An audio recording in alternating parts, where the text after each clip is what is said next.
Kunamawadi awu-12 abenokhetho lokuchibiyela kumasipala baKwaZulu-Natal. Yize kuke kwaba nemvula kepha izikhungo zokuvota zivulwe ngesikhathi. Izisebenzi ze-IEC nazo bezifake izimpahla zokuzivikela. Ikhomishana yokhetho ithi yonke imigomo ye-COVID-19 ibilandelwa. Amalungiselelo ethu abebheke kakhulu ekutheni kusebenze ngokuphepha. Abasebenzi be-IEC nomphakathi ozovota. Kushone owesifazane oneminyaka engama-36 eMlazi emuva kokuthi icindezelwe udonga lwendlu ngenxa yemvula.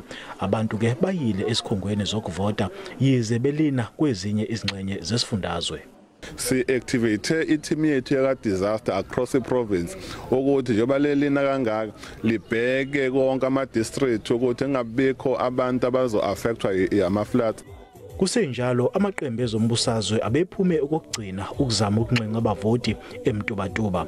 I-ANC inezihlalo ezilinganayo ne-IFP kulomkhandlu. Uma ke i-IFP inganqoba kuleli wadi, lokhu kungaguqula izinto. I-ANC isanda kuthatha izintambo zokuphatha lomkhandlu ngenyanga edlule.